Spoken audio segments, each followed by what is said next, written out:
sexual harassment based on a genuine concern for the victims, or is something very cynical going on here? Philippe Reigns served in Hillary Clinton's inner circle for many years.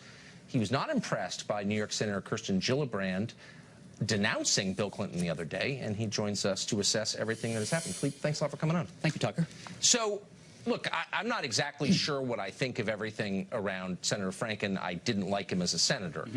But I do know that a lot of the people denouncing him, particularly Senator Gillibrand of New York, are hypocrites. You made this point that she's a hypocrite. What was the response when you said that? Well, let me preface this before getting into the politics of it, that obviously this behavior, whether it's Senator Franken or candidate Moore or Congressman Franks, Conyers, this has to be taken very seriously.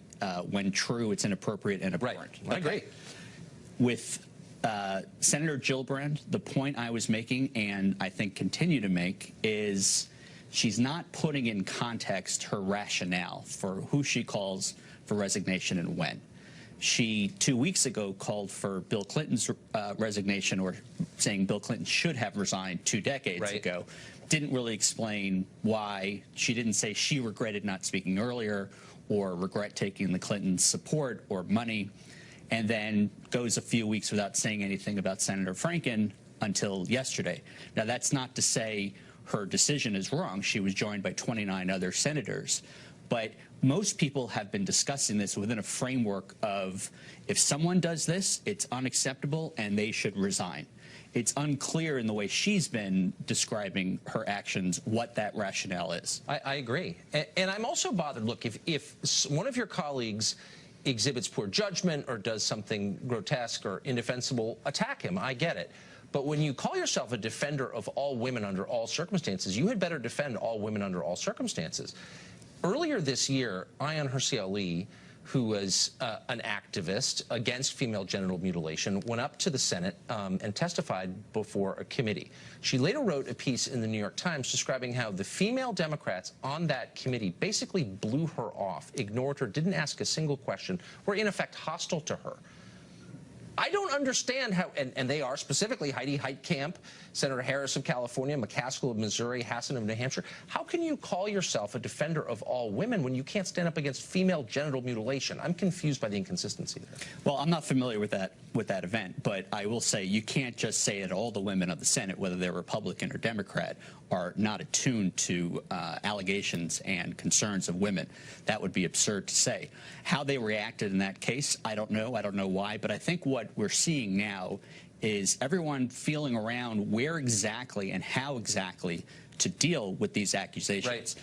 You have Senator Franken. You showed a clip of what he was saying, and he's getting a lot of grief because he said, I'm resigning, but. And I think as much criticism as he's getting, it's showing the concern, and certainly among Democrats, about the hypocrisy. And he said it himself. I'm resigning. A month from now, Roy Moore is going to be taking my office. I'm resigning, but Donald Trump is still president.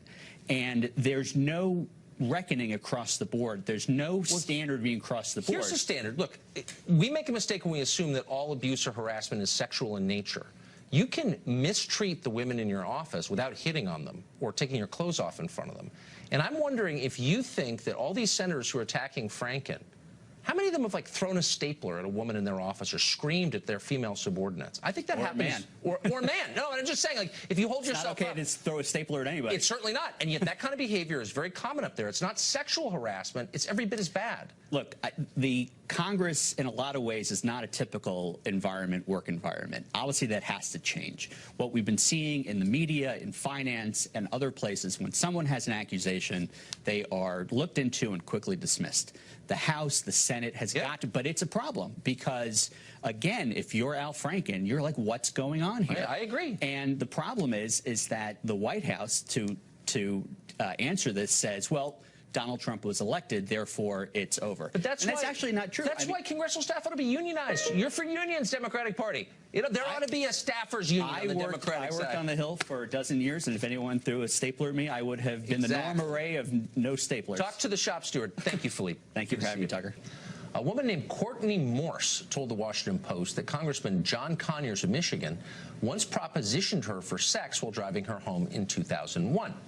When she refused, she says, He brought up the disappearance of former intern Chandra Levy, who was, of course, killed in Washington that year, essentially, she claims, invoking the threat of murder.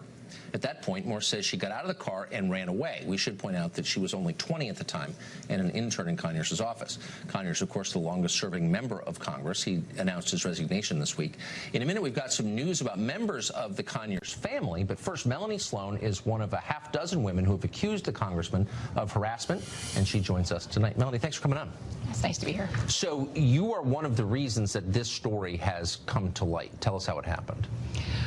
After I told my story to the Washington Post and it appeared in the news, Courtney Morse reached out to me, wanted to talk about what had happened to her. She was considering whether or not to come forward, and I encouraged her to publicly tell her story.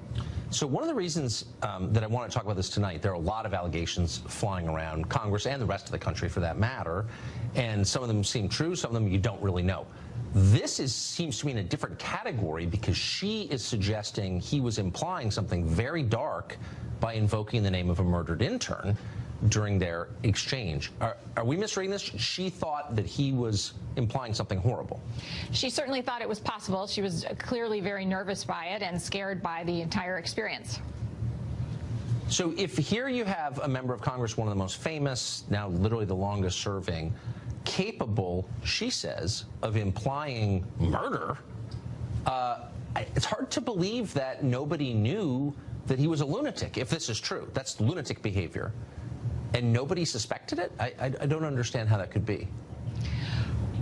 Well, look, I wasn't there, so I don't know what happened. I do know that I've talked to Courtney, and I believe her when she tells me what happened and that she was quite terrified by it. She told other people at the time about the incident.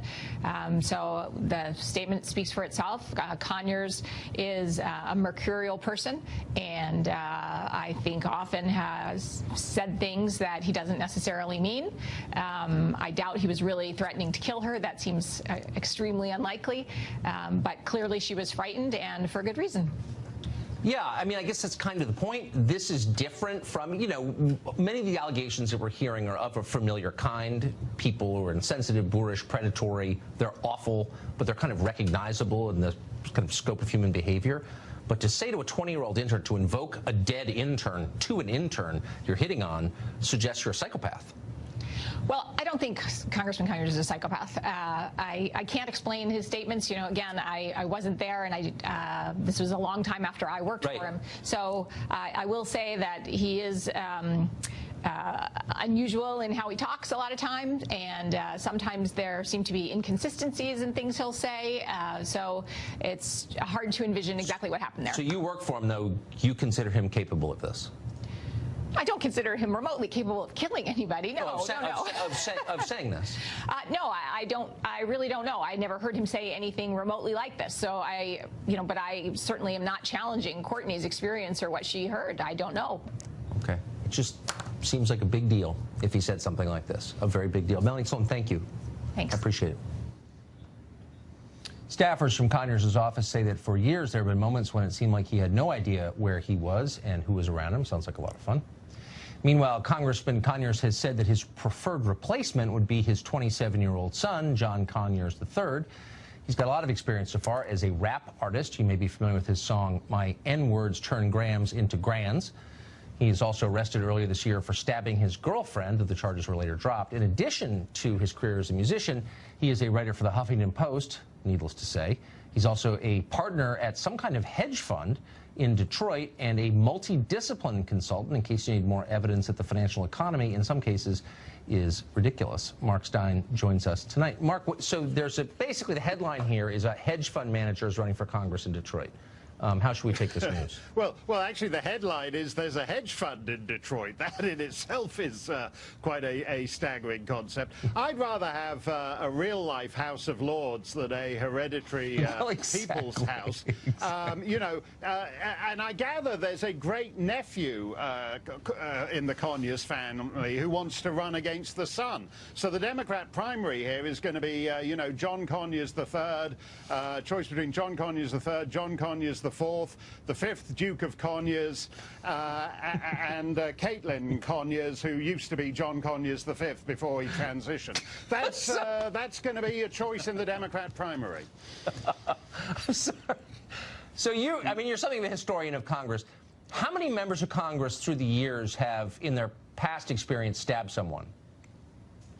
Well, I think to elect someone who has already, I mean, he claims, as, you know, Tom Jones did in the song Delilah, I think it was, I felt the knife in my hand, and she, apparently was somebody, he says he didn't take the knife, she had the knife, and in attempting to wrest the knife from her, he wound up stabbing her. This doesn't seem to be the kind of candidate you're looking for if you're making a clean sweep. I mean, as Melanie just testified, she didn't think John Conyers Sr. was capable of killing someone, whereas this guy has actually, his son actually has been arrested for stabbing someone. That doesn't seem like an improvement, frankly.